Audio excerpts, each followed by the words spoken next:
As duas convidadas do filme falado dessa semana são mãe e filha, só que elas não se resumem a isso. Uma é uma das grandes atrizes da teledramaturgia e do teatro brasileiro. A outra ainda está no início da carreira, mas não é para pouco. Já fez televisão, já fez teatro e inclusive já até dirigiu um filme que se chama Só Mais Uma Frase. Se eu tivesse que, com uma frase, definir a conversa com essas duas grandes artistas, eu diria, elas são generosas. E, de fato, elas são realmente generosas, porque isso explica o sucesso da peça A Lista, que está em cartaz no Teatro dos Quatro, no Shopping da Gávea. Elas emocionam o público porque tem essa generosidade de recebê-los com vontade, com garra, né? E não à toa todo mundo se comove, se emociona e elas conseguem lotar o teatro de sexta a domingo. Se eu tivesse realmente que dizer mais coisas, eu acho que eu me perderia, porque são artistas que não precisam de nenhuma definição. Basta eu falar o nome de cada uma delas. As duas convidadas do filme falado dessa semana são as incríveis Lília Cabral e Júlia Bertoli. Vamos ver como ficou o episódio? Então, muito obrigado, demais, assim. Eu adorei, nossa, a dinâmica toda também da gente montar aqui foi ótima. Eu estou super feliz de ter vocês aqui. E eu vou perguntar, né? Eu gosto de fazer pergunta para as duas, mas eu vou fazer nesse início uma pergunta para você e uma para você. E a primeira pergunta é relacionada também, porque você cresceu na Lapa, em São Paulo, né? E tem essa origem, né, de imigrantes italianos e portugueses. Eu adoraria saber assim, o quanto que isso te influenciou na tua própria trajetória também como atriz, né? O quanto que isso te transformou como atriz também, se você puder falar um pouco. O que eu sinto é que a Lapa é um bairro familiar. Vila Romana, assim, toda aquela região, Vila Romana, Lapa, Vila Leopoldina, toda a Zona Oeste é um bairro de imigrantes. Eles vieram para o Brasil, chegaram e foram trabalhar nas indústrias. E essas indústrias, elas ficavam, por exemplo, a minha mãe portuguesa trabalhou nas indústrias Matarazzo.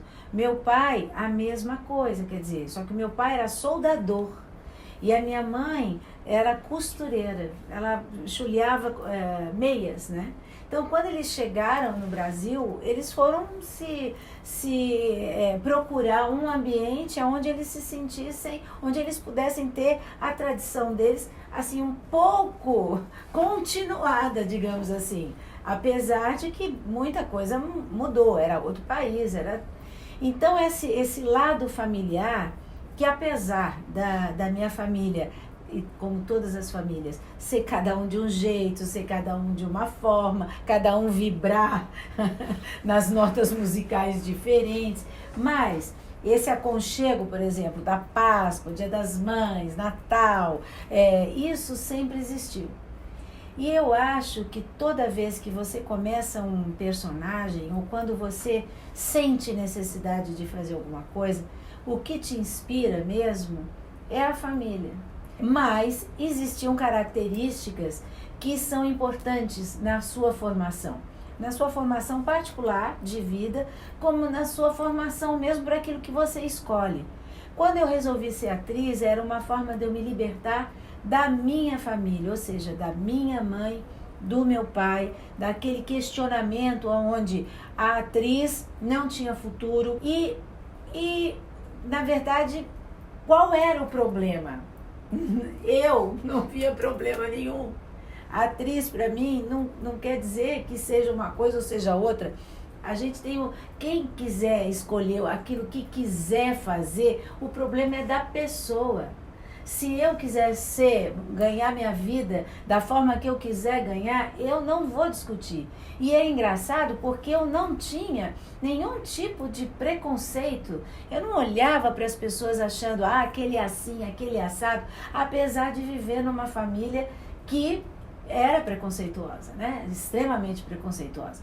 E eu não tinha. Então, era uma necessidade muito grande de me libertar. Quando eu senti que a escola ela estava diante de mim, eu vi diante de mim a possibilidade de que aquilo não iria mais existir, eu comecei a lutar por aquilo que eu queria. Mas sem deixar e sem prevalecer tudo que eu aprendi. Dentro da família eu aprendi valores, aprendi a crescer não olhando só para mim. Apesar de ser filha única, e foi difícil, porque você só fica, né, filha única, mas eu tive que aprender com a vida. E a minha família também me ensinou.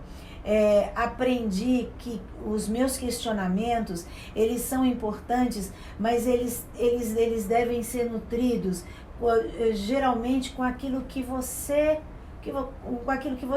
teve, ou seja, a educação que você teve. E eu fui bem educada. Eu tive valores que até hoje eu coloco em prática. Então, acho que a Lapa, quando falar Lapa, assim, eu me sinto orgulhosa de ter nascido na Promátrio, eu nasci na Promátrio, onde todo mundo nasceu, mas de ter vivido na Lapa, de ter participado da escola na Vila Romana, de ter vivido os meus momentos e de não esquecer de ninguém da minha família, porque elas foram importantes. Tanto que você vê que novela onde tem família, provavelmente a novela vai fazer sucesso, né?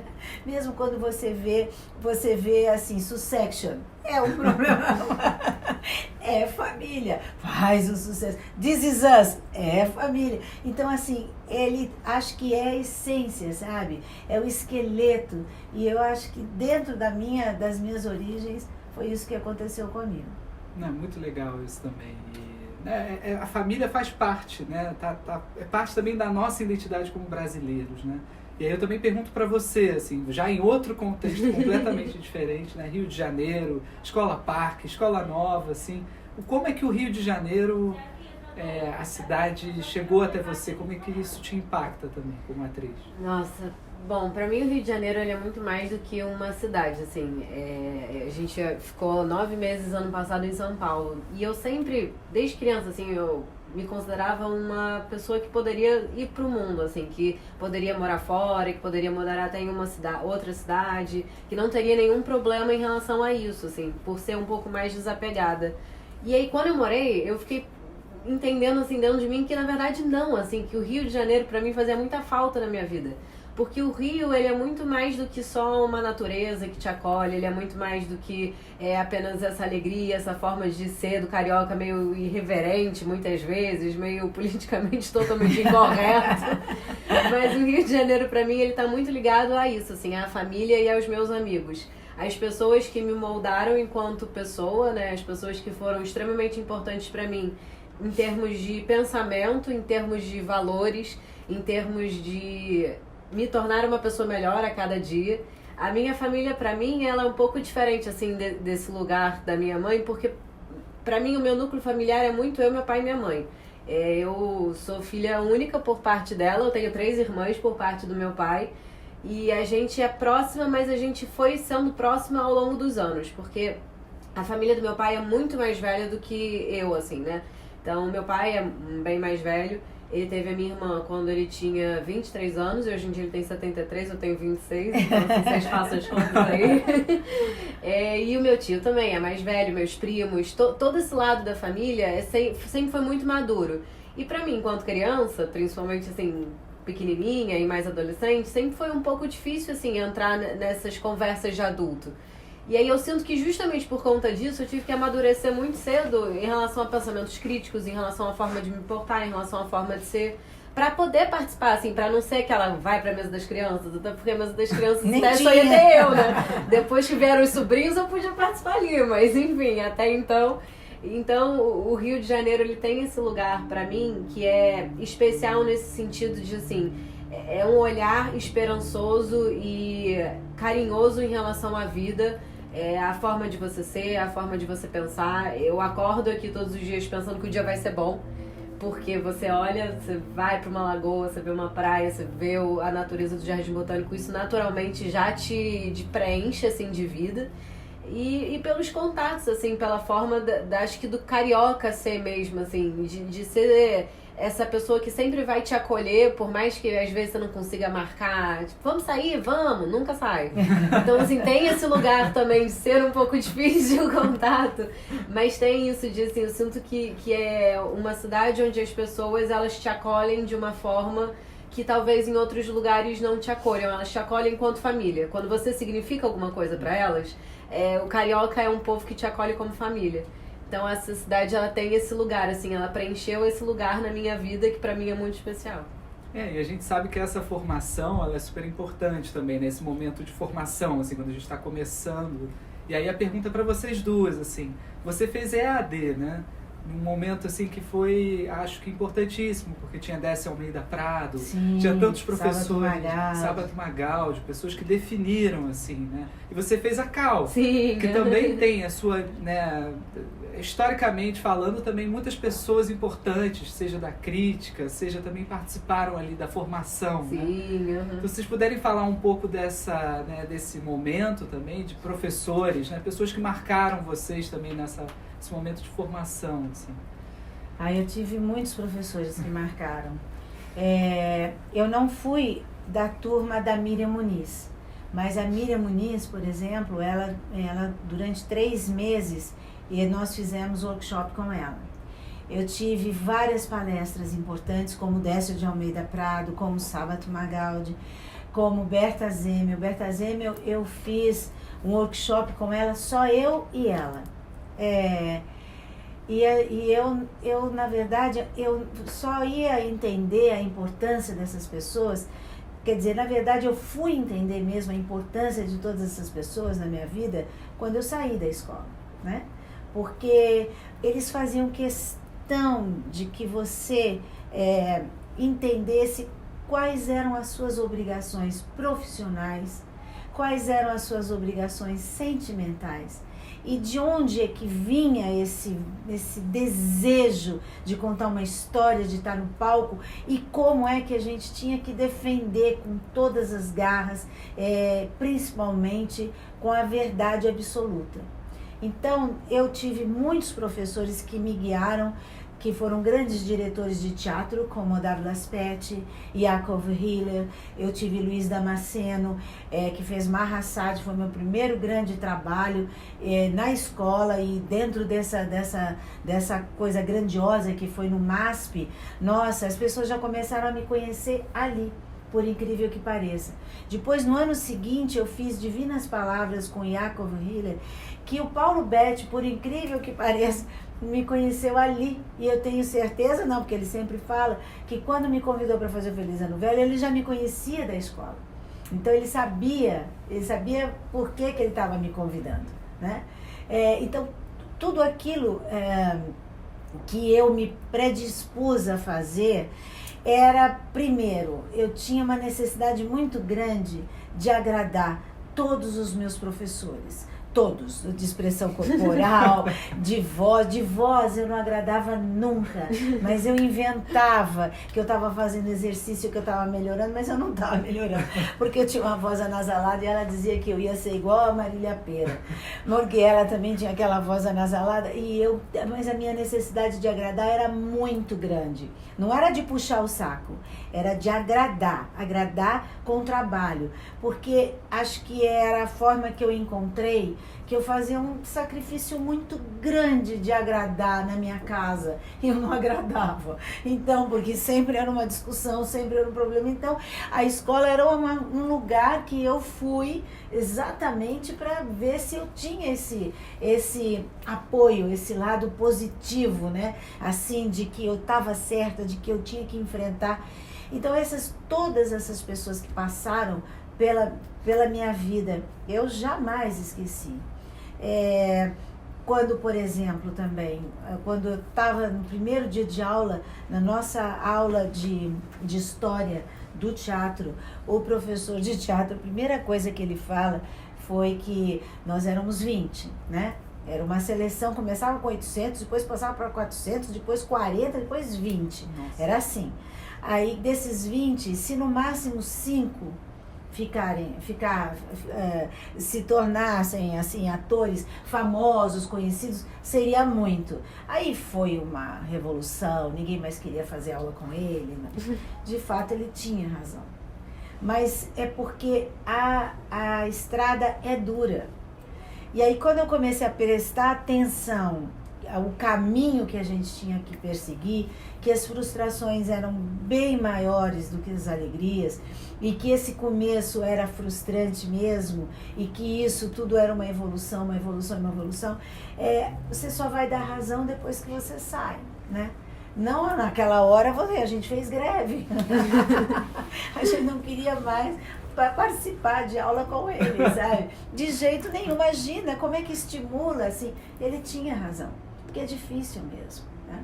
Então, acho que foi esses valores que eu tenho até hoje, como a escola me fez bem, como ela foi importante mesmo na minha vida.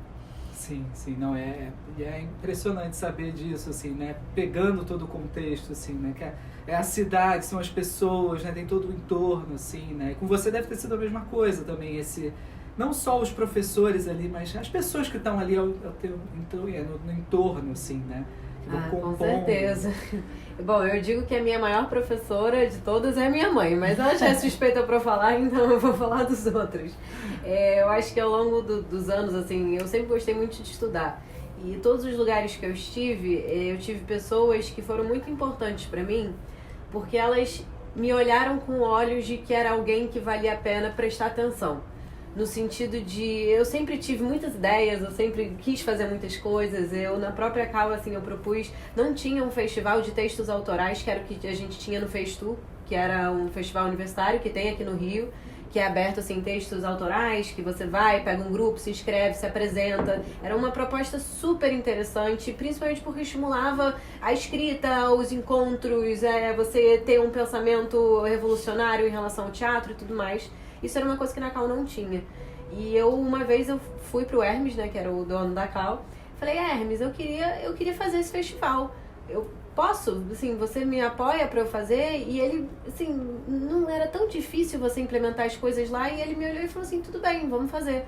E é um festival que tem até hoje, assim, e esse lugar, assim, do professor, que pra mim é o mais importante, assim, que é você realmente dar uma chance pro aluno poder se libertar daquela instituição, porque a escola, a faculdade, os cursos, eles são muito importantes, mas chega uma hora que você tem que ir para o mercado profissional. Como é que você vai para o mercado profissional se você não tem ideia do que é o mercado profissional nessas próprias instituições? Então você precisa de pessoas que te estimulem, e pessoas que te estimulem muitas vezes não se resume apenas assim a oportunidades de emprego, etc e tal, mas às vezes é um olhar, é uma palavra, é uma frase. Eu tive um professor de roteiro que se chama Rafael Leal, tava falando ali pra você, que pra mim ele foi um dos professores mais especiais, assim, que eu já tive, e eu acho que ele nem tem noção de quão importante ele foi pra mim, porque eu sempre gostei de escrever. Eu não conhecia aquele mundo, o roteiro, assim, eu conhecia roteiro de ler, de ver roteiros da minha mãe, de ir muito cinema e tudo mais, mas eu não conhecia aquela estrutura. E quando eu tinha as aulas com ele, as críticas construtivas que ele dava e os feedbacks, e depois quando acabou, assim, eu tive 1 ano de aula com ele, eu fiz o meu, em letras, quando eu me formei, eu não tinha o TCC, eu podia fazer um projeto, e aí eu fiz um roteiro, e ele foi o meu orientador do roteiro, e ele leu, assim, e tudo isso, assim, pra ele pode não ter significado nada, mas pra mim ter uma pessoa que me fizesse evoluir em 1 ano, o que eu sempre quis evoluir em 20 anos, que eu não tinha contato com isso, foi muito importante. E assim, na vida, assim, o próprio curta que eu fiz, o Fabrício Mamberti, foi um dos grandes professores que eu considero que eu tive, porque é isso, assim, foi essa pessoa que me olhou com o olhar de, você é capaz de fazer, então faz, eu tô aqui pra te ajudar, mas você que vai fazer. Então, esse é o lugar do professor pra mim, assim, muito mais do que regras, deveres de casa, provas e tudo mais, é o lugar que te dá uma base pra você acreditar no seu potencial. O resto você corre atrás, se deu certo, ótimo, se não deu certo, enfim, faz parte, né? A vida a gente vai tropeçar também a passo, e assim a gente vai seguindo pelo caminho. Mas é esse lugar, assim, é essa base de confiança que você tem de acreditar que você um dia pode ser capaz de chegar lá. E isso foram as pessoas, assim, isso foram que os meus grandes mestres, digamos assim, me ensinaram ao longo de toda a vida. E eu tive muitos, são muitos aqui pra citar, mas Com certeza eles sabem quem eles são. E espero ter muitos por aí ainda. Ah, que bom, né? Não, e é legal falar do teu filme também, né? Só mais uma frase, assim. Sim. E é legal de saber como é que você fez o filme, assim, como é que é o teu processo de direção, assim, como é que... Olha, o processo foi assim, quando teve a pandemia, todo mundo ficou trancado em casa, eu tava fazendo Malhação teve que ser suspensa, assim como todas as outras novelas que estavam no ar.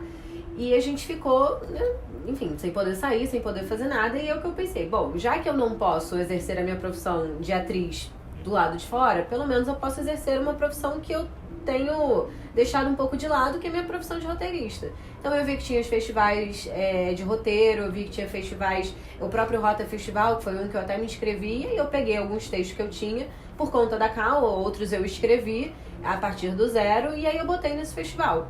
Acabou que, enfim, não deu certo, não entrei nesse concurso específico do Rota Festival, mas eu tinha um curta. E aí eu pensei, bom, a gente tinha feito um curta da lista, e a gente gravou num apartamento da Gávea que a gente tem, que fica como se fosse um escritório, e aí a gente gravou lá. Eu pensei, já sei como é que faz, já sei como é que são as diárias, que dá pra ser lá, e eu tenho esse curta que é inteiramente adaptado para uma pandemia. É tudo dentro de uma casa, e são os cômodos da casa.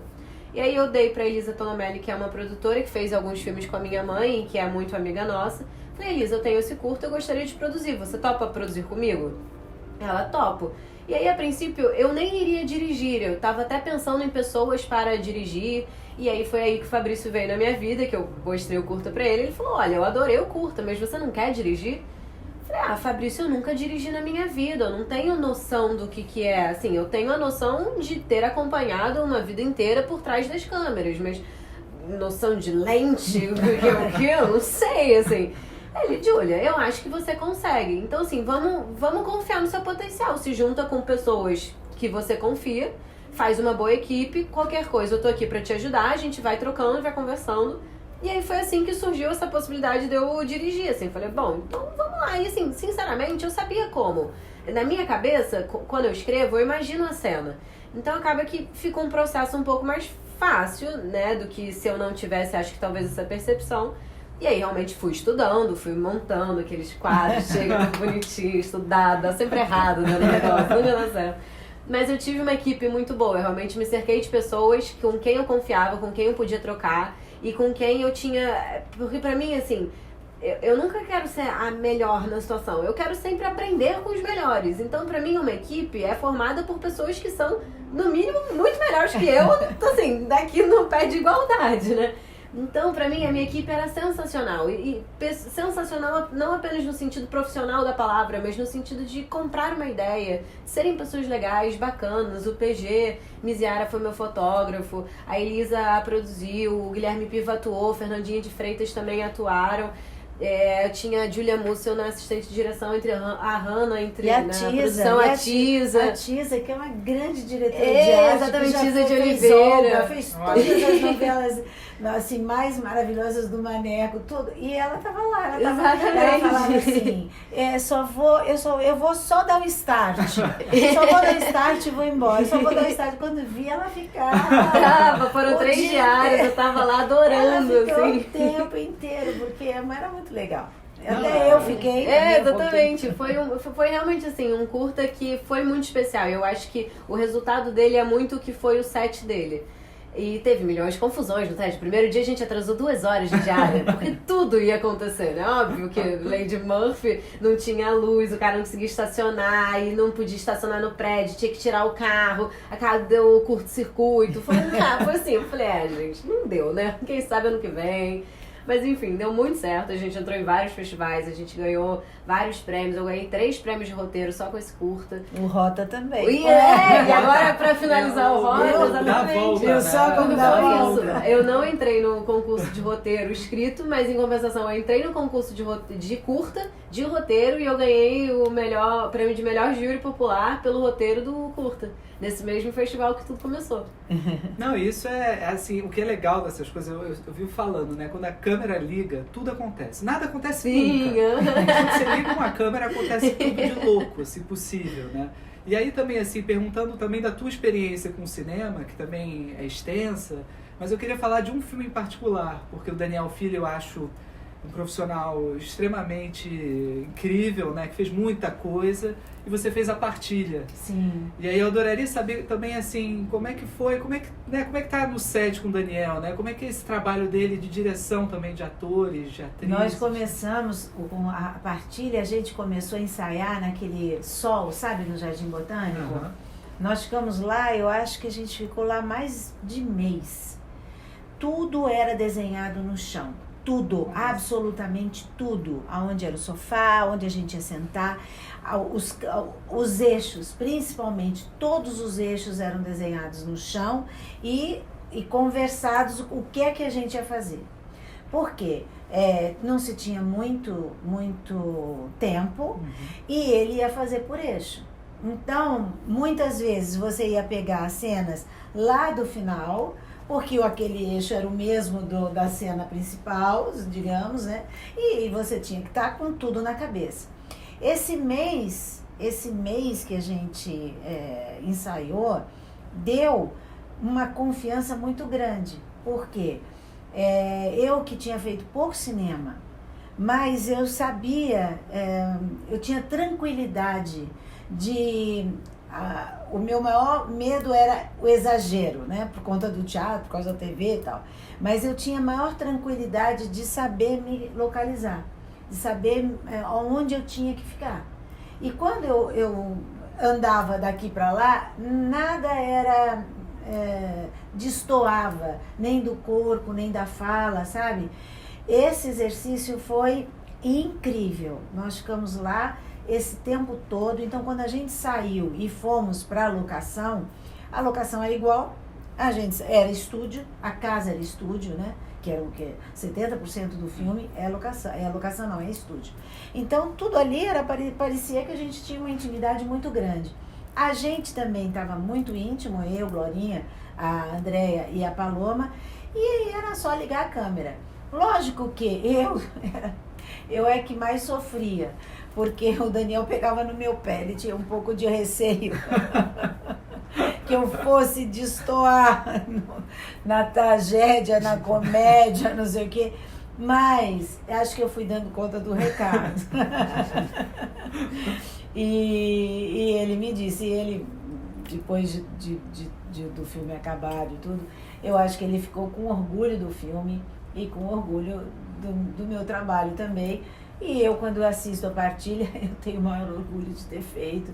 Eu adoro aquele texto. Acho o Fala Bela genial, sempre achei. Aquele texto, ele é assim, ele não é datado, né? Ele é assim, sempre qualquer um tem que ler a partilha, né? Seja ator, atriz, pessoas comuns, eles precisam ler para entender o que é a família, para você ver, né? Tudo está ligado à família. Então, para mim, foi um processo muito instigante, um pouco doloroso, porque eu tinha que correr atrás muito, porque era um take e era só. E quando você errava, tinha um certo questionamento, porque eu dizia assim, errou o primeiro, agora só no sexto, e era no sexto mesmo, porque dava aquele tremor, mas em contrapartida, eu comecei a ter muita confiança, eu não duvidava, se eu vou para o set, a não ser que me dê um lapso, esqueça, mas se eu vou para o set, eu tenho certeza do que eu vou fazer. Tanto é que se um diretor chegar e dizer assim, olha, eu acho que esse tom não é tal coisa, e claro, ele está olhando com outros olhos, mas a mesma facilidade que eu tive de entrar no set com a certeza, eu também tenho a mesma facilidade de mudar para ver se dá certo, e geralmente dá. Geralmente aquilo que o diretor está propondo fica melhor. Então, porque eu não vou assim, já estilizar, eu vou trabalhada. É diferente do que você já ir pronta, certa, aquilo tudo definido, não. Eu vou trabalhada. E o trabalho é esse. O trabalho, às vezes, ele tem que ser flexível. Porque se ele não for, você não cresce. Você só fica ouvindo você mesmo, você não ouve, não dá oportunidades para outras pessoas falarem. Então, isso não é um crescimento. Então isso foi muito bom para mim. Então eu tenho eu tenho gana ali direitinho e o Daniel me ajudou nesse sentido bastante. Esse ritmo de novela também, né? O ritmo da novela ele é muito intenso comparado até com o cinema, que já é intenso, né? Então, assim, esse ritmo... É muito diferente, né? Assim, a novela... Agora eu vou voltar numa outra época da televisão, mas é muito diferente, né? O cinema, mesmo que atrase, a qualidade, o tempo que você perde no cinema, esperando a luz ser montada, as coisas serem feitas, para o set andar, a equipe toda tá azeitada, né?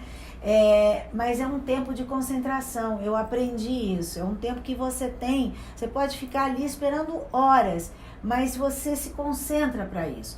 A televisão, não, a televisão, a dinâmica é outra, né? É uma fábrica, aquela cena que você fez, ela vai se perpetuar, mas não é como o cinema, ela já foi. É mais uma cena que você vai rasgar e fala assim, acabei de fazer essa, agora acabei de fazer essa, e o cinema não, você fica com aquilo ali, o teu caderninho o tempo inteiro. Então a dinâmica é outra. Então, para você não perder seu tempo, a agilidade ela é necessária. Fala assim, é uma fábrica de pizza. Não é uma fábrica de pizza, não é uma indústria. É uma indústria no sentido de que você está ali produzindo conteúdo, mas não no sentido do artístico. Porque eu nunca me senti dentro de um forno de lenha jogando as pizzas de marguerita. Nunca. Cada cena que eu faço, para mim é de extrema importância. Pode ser 3 frases como 3 páginas, não quer dizer nada, né? Mas a dinâmica é diferente. A urgência é completamente diferente. E o processo de vocês muda, apesar do tempo? Esse processo de construção de personagem muda do teatro para o cinema, ou ele se mantém? Assim, vocês têm uma maneira de se preparar própria de vocês, ou isso vai mudando de acordo com o projeto? Eu não sei se... Eu acho que eu tive uma forma de você chegar quais são os seus objetivos quando você está diante de um personagem, principalmente se ele for muito, não é só difícil, mas muito conflituado. Como é que a gente demonstra esse conflito, né? Emprestando a tua imagem, teu corpo e tudo. Eu acredito que a Júlia, ela ainda não teve esse caminho mais conflituado em termos de personagens, porque ainda está galgando, né? Daqui a pouco ela vai entrar. Mas daqui a pouco ela vai, porque eu também, quando comecei na escola, não, na escola a gente testa tudo. Exatamente. Na escola é o máximo. Mas depois que você sai, meu primeiro trabalho profissional foi uma peça que o Clodovil fazia, que era Seda Puras e Alfinetadas. Seda Pura e Alfinetadas. E depois foi o Feliz Ano Velho, quer dizer, tudo de alguma maneira super contemporâneo. Mas depois é que você entra, né, no Machado de Assis, no Lorca, e aí você vai vendo que o teu corpo já não pode ser mais assim, que você já não pode falar mais tudo bem, né? Até a embocadura é diferente, mas ao mesmo tempo, se você armar para falar, também é falso, porque não é essa a nossa realidade. Então, tudo são momentos e movimentos que você vai aprendendo com o tempo. E acredito que a gente não sabe, a gente não vira um poço de, assim, você é um poço de, como se a gente fosse um dicionário, você sabe. Não, a gente não sabe, a gente só aprende, eu acho. Toda vez que você faz alguma coisa, você só está aprendendo. Você pode usar a sua experiência das coisas que você já fez, né? Você vai usar, mas não que você saiba, porque é tudo novo, né? Eu jamais imaginei fazer uma Senhora de Copacabana, né? Mesmo que Copacabana, apesar de morar no Rio de Janeiro há muito tempo, há 40 anos, né? No ano que vem faz 40 anos, Copacabana para mim ainda era distante. Quer dizer, eu fui ter contato com Copacabana depois de tanto tempo. E agora, para mim, é uma intimidade. Eu conheço Copacabana como ninguém. Então, acho que é assim, sabe? Acho que é essa forma da gente olhar que quando você fala assim, eu sei tudo, ou então um poço de sabedoria, isso cai por terra, porque as coisas mudam, né? Não adianta dizer assim, eu tenho anos de profissão ou anos disso, e esses anos te trazem o quê? Não, eles só trazem, você não pode perder a memória de tudo que você fez, e de tudo que foi importante na sua vida, e de tudo que você cresceu, mas não que isso seja o porquê você tem uma história, que isso já é o suficiente, você já pode dizer o que é e o que não é. Não é assim. Para mim, pelo menos, não é. Porque eu ainda não sei o que vai acontecer. Né? Assim, o teatro mudou completamente. O cinema, quem é que ia dizer que o cinema, por exemplo, quando acabasse a pandemia, todo mundo ia voltar para o cinema? Ninguém voltou. Então, ir para o teatro, e a gente pensava exatamente o oposto. Quem é que vai ao teatro depois da pandemia, com as máscaras, ficar do lado um do outro? Quem é que vai? Ninguém. E foi o oposto. Então, como é que a gente sabe essas coisas? É só vivendo. E não adianta teorizar antes, porque você tem suas experiências. As suas experiências, elas servem exatamente para você fortalecer tudo que você foi, não perder na sua cabeça a sua memória mesmo, artística, aquilo que você sempre acreditou, mas que isso não é fundamental para dizer, eu sei. Não, e tem aquela frase clássica, né? A gente está sempre começando, né? Exato, e por um lado ela é muito verdadeira. Porque a gente está sempre começando, cada novo encontro, cada novo lugar que você tá, não dá para ser sempre a mesma coisa, né? Sim. Assim, é de uma... é muito snob, né? Aquela coisa de dizer, não, eu sei. E até isso cai por terra rapidinho mesmo, porque a vida faz assim e você, você já vai para outro lugar. A própria pandemia, quando que a gente podia imaginar que ia acontecer uma coisa dessas e que a gente ia virar uma chave completamente diferente de tudo que a gente viveu, né? E aí a gente vai falar no meu tempo, eu não posso falar no meu tempo. O tempo da gente é esse mesmo, né? É o agora. Sempre, sempre, né? E também falando um pouco da lista, assim, como é que esse texto chega para vocês, né? Como é que vocês conhecem o Gustavo? Se vocês puderem falar um pouco desse lado também. Aí a Júlia tem propriedade. Eu conheci o Gustavo no Festival da Cal, que eu ajudei a organizar, ele foi um dos jurados.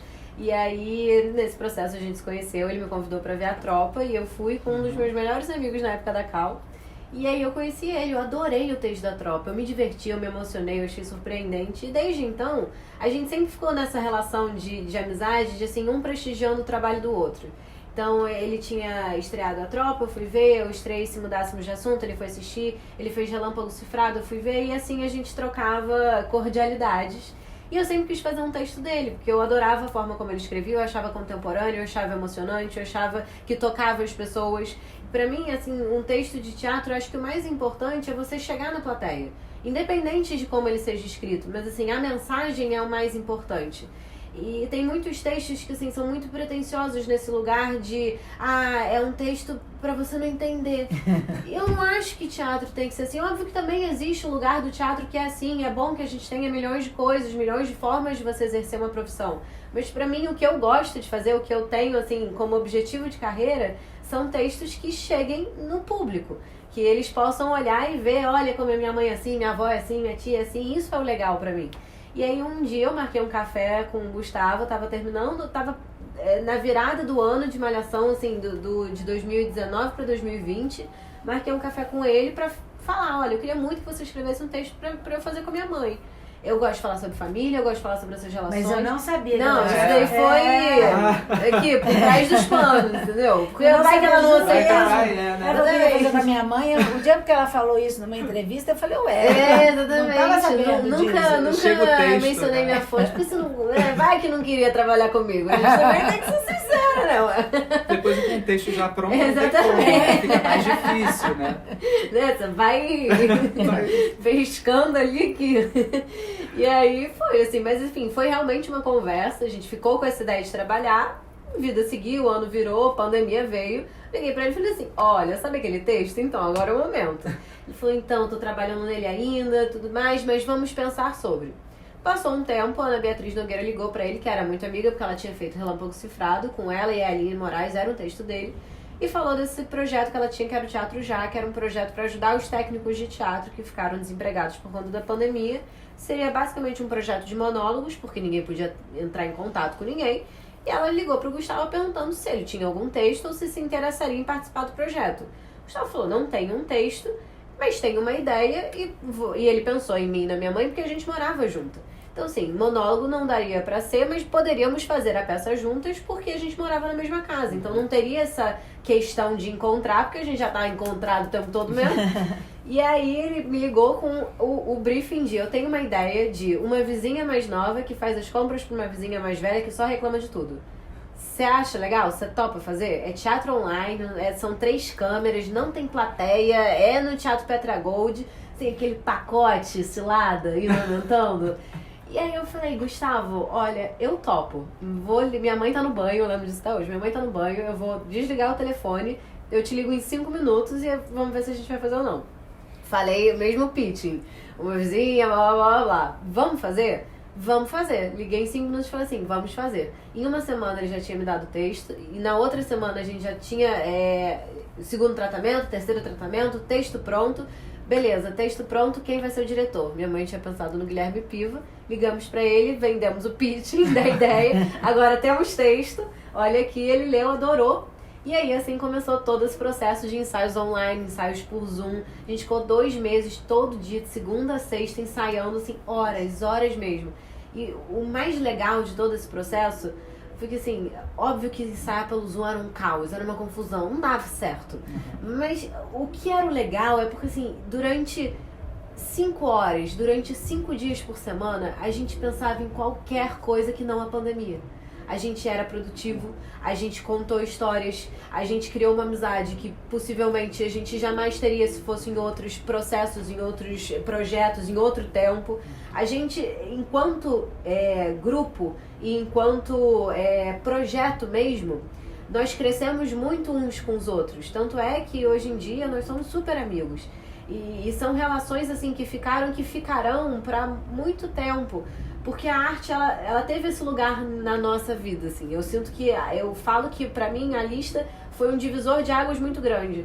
Ela me fez crescer enquanto profissional, ela me fez crescer enquanto pessoa, ela me fez valorizar o que é estar aqui, sabe? Valorizar a vida, assim mesmo. Valorizar que existem tempos em que tudo pode ser melhor e que mesmo as coisas ruins que acontecem, elas existem por uma causa e não é pra gente simplesmente ignorar e fingir que não aconteceu. Porque eu nunca vou esquecer o que a pandemia me ensinou. Nunca vou esquecer as pessoas que a pandemia me tirou. Mas é isso, assim, faz parte, assim, a gente aprende muito a partir de coisas negativas que acontecem nas nossas vidas. E o legal da lista foi que a gente conseguiu transformar um evento que tinha tudo pra ser muito ruim em algo que desse esperança que pudesse melhorar um dia. Eu acho que esse é o recado que a gente tem quando as pessoas terminam de ver a peça, que todo mundo se emociona. É que, assim, pode ser que exista um final feliz. Porque eu acho que a gente vive num mundo que é muito difícil, né? As pessoas são muito cruéis umas com as outras. Ninguém dá mão, ninguém ajuda, ninguém pensa. E você ter uma peça, uma história, e pregar uma coisa de que pode ser que seja legal e pode ser que essa vida vale a pena ser vivida e que pode ser que passear pelo calçadão de Copacabana seja ainda algo que te enriquece enquanto pessoa, enquanto ser humano. É isso que a gente gosta, assim. Eu acho que esse é o recado final de tudo. De que há esperanças de que a vida pode ser gostosa de viver. E que mesmo tudo que acontece de ruim vem pra te elevar enquanto pessoa, enquanto profissional, enquanto filha, mãe, pai, enfim, qualquer coisa que seja. Mas é nesse lugar, assim. Então, essa foi, digamos, a trajetória da lista. E eu acho que por ter esse espírito, acho que todo mundo nunca pensava assim de, será que a gente vai entrar em cartaz ou temporada? Não, a gente pensava, tipo assim, próxima semana. Que bom que a gente tem essa peça agora, que bom que a gente tem essa apresentação agora. Então foi algo também que veio tão sem pretensão. E tudo na nossa vida é tão cheio de ansiedades, tipo, será que vai dar certo? Será que vai dar certo? Não, a gente não pensava, será que vai dar certo? A gente falava assim, nossa, que bom que está acontecendo, que bom que está dando certo agora, nesse momento, que bom que a gente tem isso atualmente. E é por isso que eu sinto que a peça tem 3 anos em cartaz, que ano que vem acho que a gente vai ir para as cidades e ir para capitais. Exatamente. Então é por isso que eu acho que foi um projeto assim, muito iluminado nesse sentido, por ser algo que a gente realmente acreditou desde o início que fosse para somar, né? Que bom que a gente está vivo, bastante, né? Mas é isso, né? Que bom que a gente está vivo, né? Que bom que a gente sobreviveu, né? Exatamente. Porque esse tempo foi de sobrevivência e vocês reinventaram a vida, é isso, né? O teatro está aí para isso, né? Se não for para reinventar a gente reinventou de uma forma, como a Júlia falou, que a gente não esperava. Não era sine qua non, né?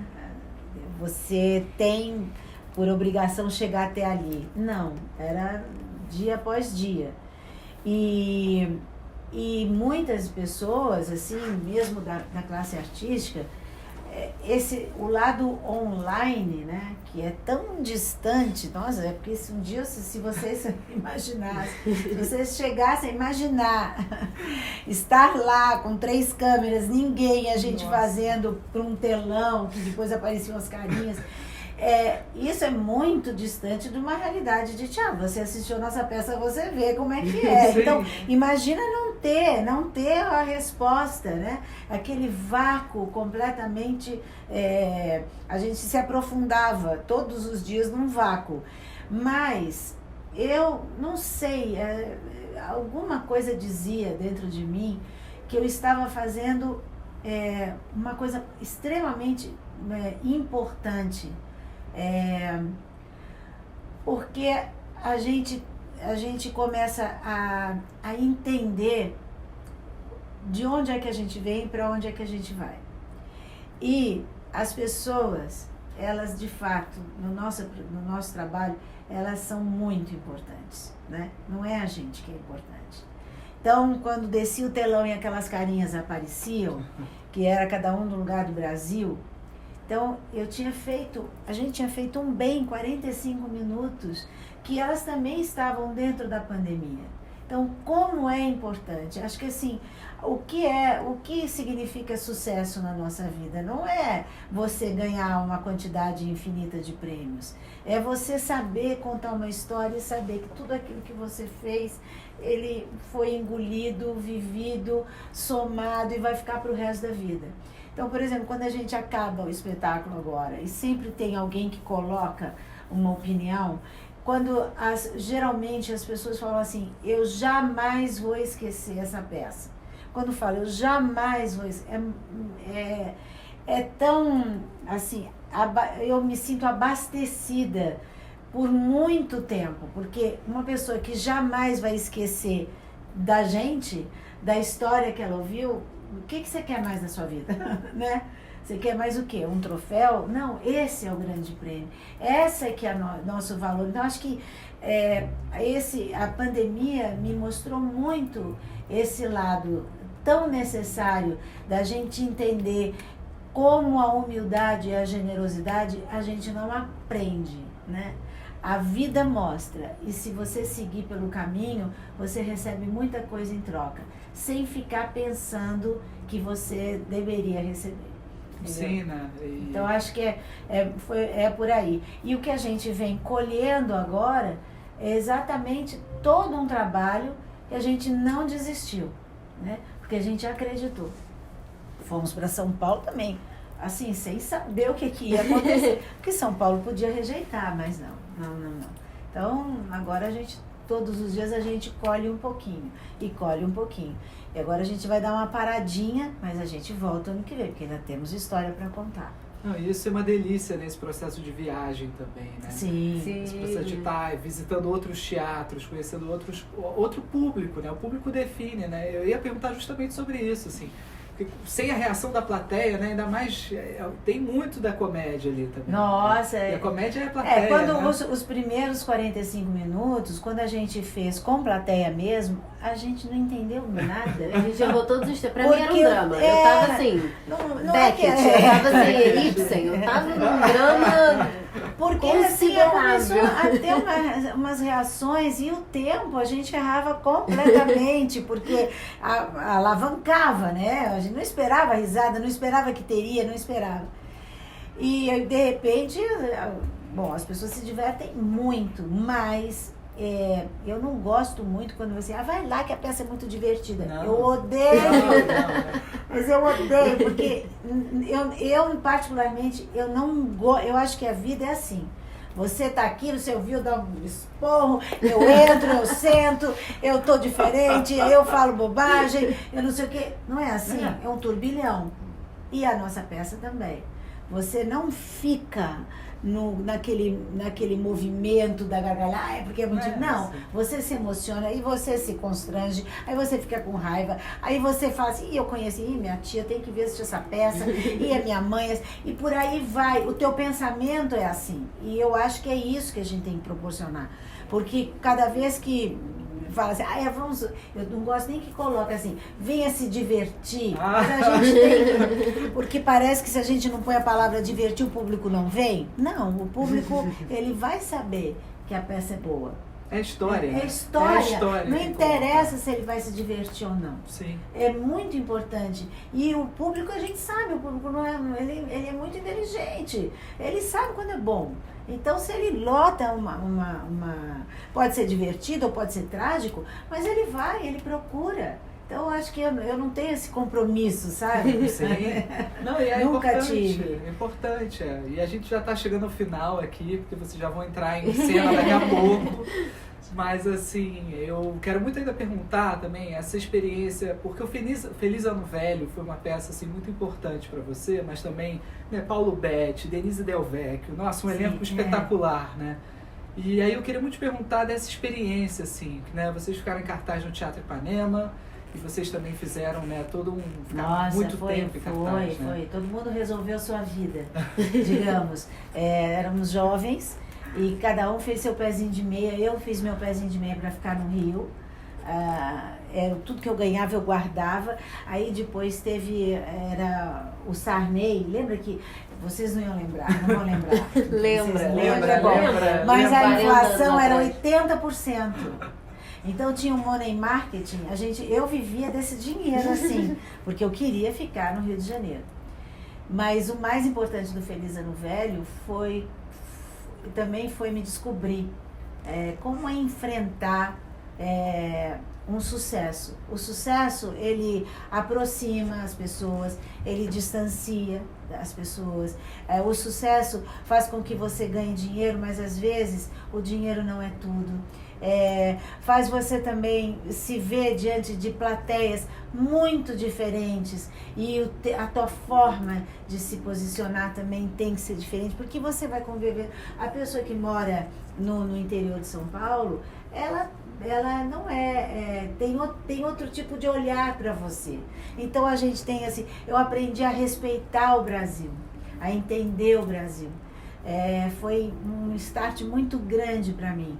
Então eu sempre, quando eu penso, vamos viajar, então assim, eu começo sempre assim, Recife, eu vou fazendo um painel, aí eu vou descendo, né?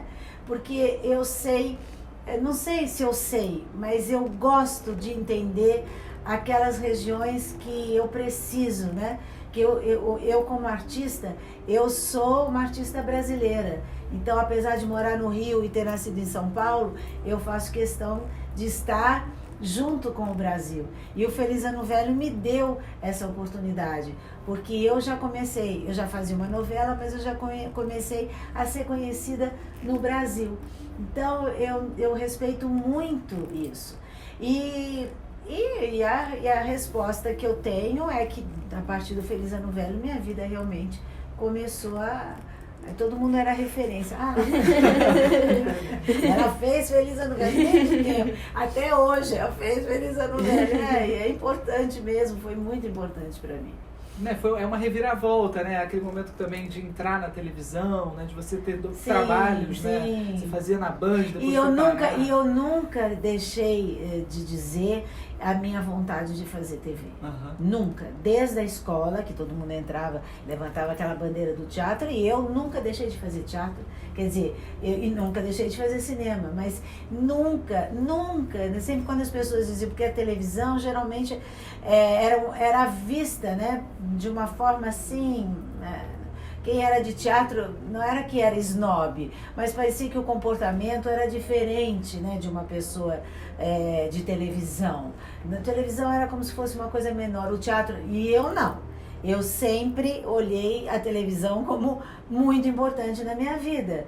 E ela foi, e ela está sendo, e ela será. Ela nunca eu olhei assim e falei assim, não, agora eu vou dar um ano sabático. O ano sabático eu tive por conta da pandemia. Mas fora nem isso... teve, né? Nem tive, não, mas não intensei. Não, porque teve as reprises.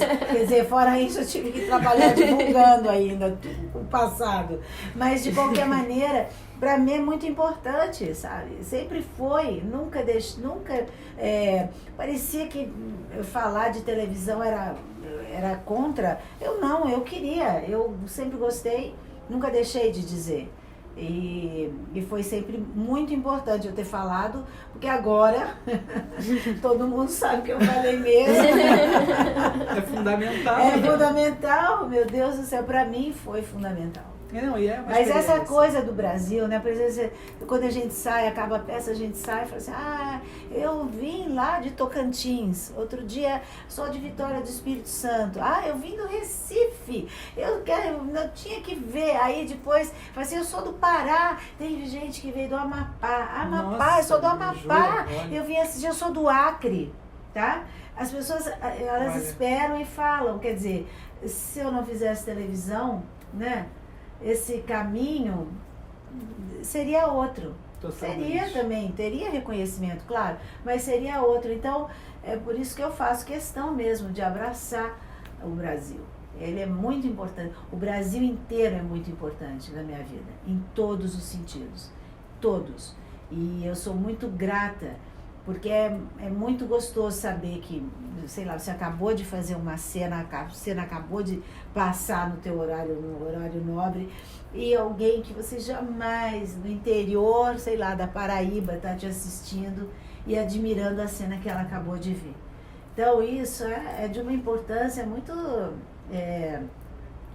É um diamantezinho, né, que vai aos poucos vai sendo lapidado e não tem fim, porque... Para você também, né, Júlia? Com certeza. Por exemplo, a experiência não só da malhação, né, mas de estar também...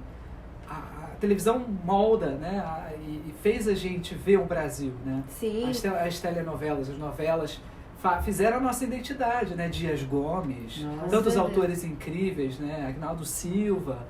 Então, assim, Gilberto Braga, Manuel Carlos, nossa, eu cresci vendo Rui Barbosa. São pessoas assim que eles vão ficar... É difícil você... Por isso que quando às vezes eu vejo uma cena muito bem escrita, me dá uma... Não é esperança a palavra certa, mas... eu sinto que a gente está num outro momento, mas existem as possibilidades delas se tornarem como foi o passado. De uma outra forma, mas sim. Então, são autores que estão aparecendo e que são contemporâneos e tem muita gente boa, muita gente boa. E é um conforto para a gente também saber que a gente também está nas mãos desses autores que estão surgindo cada vez mais com mais força. Mas a gente não pode deixar de admirar eternamente esses que ajudaram a fazer a televisão no Brasil, a formar essa cultura da novela e que faz parte da nossa cultura. Sim, totalmente. Eu agradeço demais, o papo foi ótimo. Ai, uma Muito delícia. obrigada. Delícia, eu adorei mesmo. Assim. Agora hoje a gente vai fazer um espetáculo. Eu fiquei aqui me segurando, assim, nossa, daqui a pouco eu vou estar chorando. Eu tô ferrado, porque né, eu tenho que segurar aqui Mas, Não, nossa, muito obrigado. bom mesmo, Obrigada, verdade. adoramos, adorei. Nossa, Eu sei que claro. adoramos, É, né? exatamente. É sincero. É porque a gente legal. acaba que a gente faz muitas entrevistas, assim. Eu acho muito legal quando a gente tem perguntas que a gente nunca ouviu.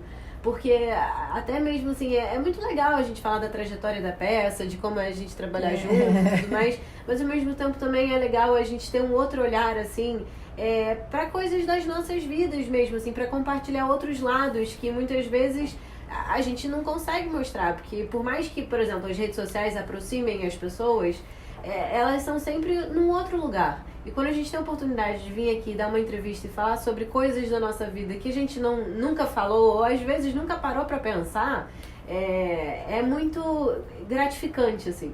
Então, realmente, essa entrevista foi muito gostosa. E as gerações tão diferentes, né? E que a gente pode compartilhar de coisas que eu também não... Acho que Ninguém nunca perguntou como a Lapa foi importante na o que sua eu me vida. lembro de uma entrevista que foi muito linda, nossa, que foi do Bial, que a gente não esperava. Porque somos gerações diferentes e de repente ele foi fazendo todo dando um contraponto do que era a pandemia e do que era a nossa atividade como atriz, né? E como uma pessoa que estava lá presente diante daquela situação tão absurda e que a gente ficou assim bem tocadas porque a gente não esperava. E isso foi um crescimento para dar o start e também a gente ter confiança de continuarmos o que a gente estava estreando, né? Então, assim, acho que vai dar certo. E deu. E agora, assim, a gente praticamente finalizando essa nossa trajetória, né? Essa nossa temporada, essa entrevista realmente está fechando com chave de ouro. Nossa. Essa Obrigado. temporada. Nossa, muito fico obrigada. muito feliz, Viu? verdade. Obrigado. Muito mesmo. obrigada. Obrigada a você. E eu tava louco pra perguntar sobre isso da Lapa. Porque tudo isso é parte da nossa. Sim, nossa claro, história, imagina. Né? Nossa Senhora. Essas diferenças. Tem muita todas. história da Lapa, né? Muito obrigado, ótimo. Obrigada a Valeu. você. Muito obrigado a você que assistiu o episódio até o final. Se você gostou, curte, comenta, compartilha com os amigos, com os inimigos, com quem quiser. Eu agradeço imensamente a equipe colaboradora do programa que faz as conversas presenciais serem possíveis. Fernanda Conde, Jorge Ferreira, Vitor Boavista e Letícia Figueiredo, que gravaram esse episódio. Meus sinceros agradecimentos. Eu agradeço imensamente a Isabela Morricone, que fez a abertura e o encerramento de cada episódio, e também ao Fábio Gatti, que fez toda a identidade visual do programa, que vocês veem tanto na rede social quanto aqui nos episódios postados semanalmente. Muito obrigado, até o próximo episódio. Fui! Tchau, tchau!